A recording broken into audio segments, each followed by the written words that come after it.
ছিল মূর্খ। সে গান গাইত, শাস্ত্র পড়িত না, লাফাইত, উড়িত, জানিত না কায়দা কানুন কাকে বলে।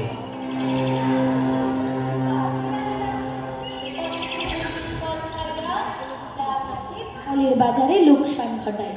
রাজা মন্ত্রীকে ডেকে বলিলেন, মন্ত্রী, পাখিটাকে শিক্ষা দাও।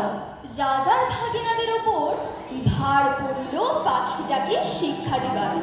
পণ্ডিতেরা বসিয়া অনেক বিচার করিলেন। প্রশ্নটা এই যে, উক্ত জীবের অবিদ্যার কারণ কি? সিদ্ধান্ত হইল, সামান্য খড়কুটা দিয়া পাখি যে বাসা বাঁধে, সে বাসায় বিদ্যা বেশি ধরে না।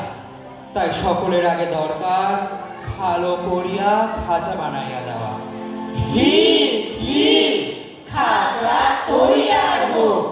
রাজপণ্ডিতেরা দক্ষিণা পাইয়া খুশি হইয়া বাসায় ফিরিলেন, আর শেখরা বসিল খাঁচা বানাইতে।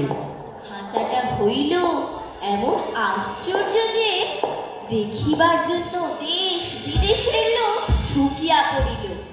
কেহ বলে শিক্ষার একেবারে হদ্দমুদ্দ, শিক্ষা যদি নাও হয় খাঁচা তো হইল, পাখির কি কপাল।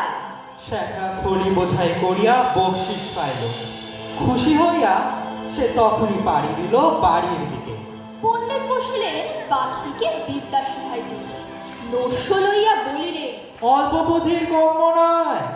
ভাগিনা তখন পুঁথি লেখকদের তলব করিলেন। তারা পুঁথি নকল করিয়া নকলের নকল করিয়া পর্বত প্রমাণ করিয়া তুলিল। যে দেখিল সেই বলিল, সাবাস, বিদ্যার ধরে না। লিপিকরের দল পারিতোষিক লইল বলদ বোঝাই করিয়া। তখনই ঘরের দিকে দৌড় দিল। তাদের সংসারে আর টানাটানি রহিল না। অনেক দামের খাঁচাটার জন্য ভাগিনাদের খবরদারি সীমা নাই। মেরামতি তো লাগিয়াই আছে, তারপরে ঝাড়া মোছা পালিশ করার ঘটা দেখাইয়া সকলেই বলিল, উন্নতি হইতেছে, উন্নতি হইতেছে। লোক লাগিল বিস্তর, এবং তাদের উপর নজর রাখিবার জন্য লোক লাগিল আরো বিস্তর। তারা মাস মাস মুঠা মুঠা তনখা পাইয়া সিন্দুক বোঝাই করিল। সংসারে অন্য অভাব অনেক আছে, কেবল নিন্দুক আছে যথেষ্ট। তারা বলিল, খাঁচাটার উন্নতি হইতেছে, কিন্তু পাখিটার খবর কেহ রাখে না। কথাটা রাজার কানে গেল। তিনি ভাগিনাদের ডাকিয়া বলিলেন, ভাগিনা, এ কি কথা শুনি? মহারাজ, যদি সত্য কথা শুনিবেন তবে ডাকুন শেখরাদের, পণ্ডিতদের, লিপিকরদের। ডাকুন যারা মেরামত করে এবং মেরামতের তদারক করিয়া বেড়ায়। নিন্দুকিরা খাইতে পায় না বলিয়াই মন্দ কথা বলে। জবাব শুনিয়া রাজা অবস্থাটা পরিষ্কার বুঝিলেন, আর তখনই ভাগিনার গলায় সোনার হার চড়িল। শিক্ষা যে কি ভয়ঙ্কর তেজে চলিতেছে, রাজার ইচ্ছা হইল তিনি স্বচক্ষে দেখিবেন। একদিন তাই পাত্র মিত্র আমাত্য লইয়া তিনি স্বয়ং আসিয়া উপস্থিত হইলেন। দেউড়ির কাছে অগ্নি বাজিল। শাক, ঘণ্টা, ঢাক, ঢোল, কাড়া, নাকাড়া, তুড়ি, ভেড়ি, দামামা, কাশি, কাসর, খোল, করতাল, মৃদঙ্গ, জগৎ শঙ্খ। পণ্ডিতেরা গলা ছাড়িয়া টিকি নাড়িয়া মন্ত্রপাঠ করিতে লাগিলেন। মিস্ত্রি, মজুর, শেখরা, লিপিকর, তদারক নবিসার মামাতো, পিস্তত, খুড়তত এবং মাস্তুত ভাই জয়ধ্বনি তুলিল। জয় মহারাজের জয়, জয় মহারাজের শিক্ষার জয়, জয় শিক্ষার কায়দার জয়। মহারাজ, কাণ্ডটা দেখিতেছেন? আশ্চর্য, শব্দ বড় কম নয়। শুধু শব্দ নয়, পেছনে অর্থও বড় কম নাই। মহারাজ, এই কথা শুনিয়া রাজা খুশি হইয়া দেউড়ি পার করিয়া যেই হাতিতে উঠিবে, এমন সময় নিন্দুক ছিল ঝোপের মধ্যে গা ঢাকা দিয়া।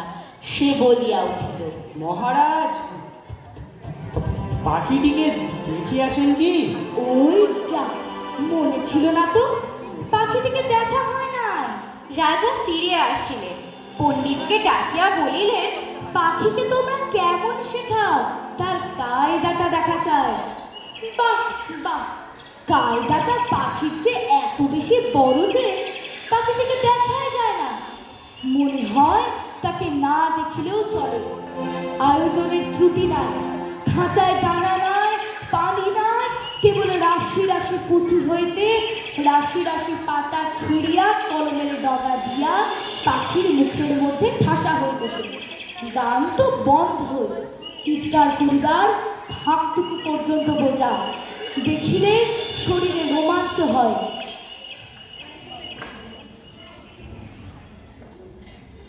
তোমাকে পেতেই হবে শতকরা অন্তত 90 বা 90-এর বেশি। তোমাকে হতেই হবে একদম প্রথম, তার বদলে মাত্র 85।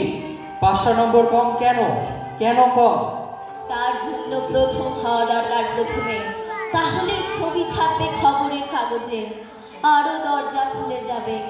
আরো 5, আরো 5, আরো 5। 5 করেই বাড়বো। অন্যদিকে মন দিস না, বাঁচবি তো বাঁচার মতো বাঁচ। না বাপে না, একজন আছে, অপু, 1 ক্লাসে পড়ে। ও বলেছে, তোর বাবাও বলেছে প্রথমতে, বলেছে কাগজের ছবি ওর বাবা ওকে। হ্যাঁ বাপি হ্যাঁ, না না বাপি, অপু বলেছে পড়াশোনা হয়নি একদম, বলেছে ও ব্যাগ পাবে। ব্যাগ পেলেও বলেছে বাড়িতে কোথায় বাথরুম সাফ করার অ্যাসিড আছে ও জানে। হ্যাঁ বাপি হ্যাঁ, ও বলেছে উঠে যাবে কাগজের প্রথম পাতায়, উঠে যাবে কাগজের প্রথম পাতায়।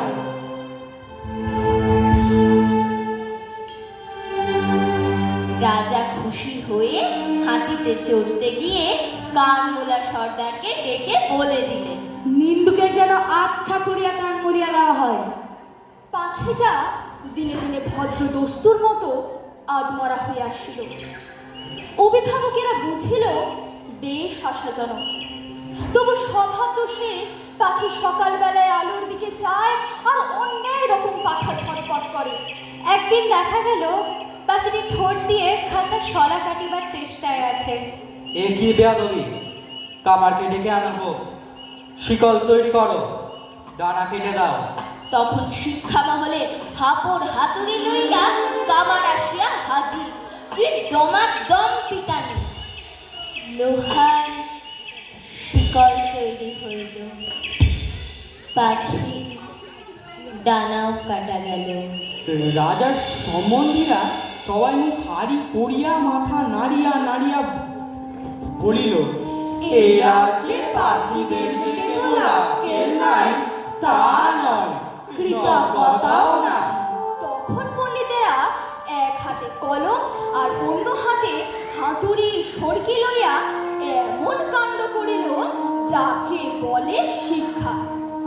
কামারের পশার বাড়িয়া কামার গিন্নির গলায় সোনা দানা চড়িল, আর কোতোয়ালির হুঁশিয়ারি দেখিয়া রাজা তাকে শিরোপা দিলেন। পাখিটা মরিল, কোন কালে যে কেউ ঠাকুর করিতে পারে না। নিন্দুক লক্ষ্মী ছাড়া রটাইল। পাখি মরিয়াছে। ভাগিনা, এ কি কথা শুনি? মহারাজ, পাখিটা শিক্ষা পুরা হইয়াছে। ও কি আর লাফায়? আরে রাম রাম! আর কি ওরে? না তো, আর কি গান গায়? না দানা না পাইলে আর কি চেঁচায়? না মহারাজ। একবার পাখিটিকে আনো তো দেখি। পাখি আসিল, সঙ্গে কোতোয়াল আসিল, পাইক আসিল, ঘোড়সওয়ার আসিল। রাজা পাখিটিকে টিপিলেন, সে হাঁ করিল না, হুঁ করিল না। কেবল তার পেটের মধ্যে পুঁথির শুকনো পাতা খসখস গজগজ করিতে লাগিল। বাহিরের নববসন্তের দক্ষিণা হাওয়ায় কিশলয়গুলি দীর্ঘ নিঃশ্বাসে মুকুলিত বনের দিল।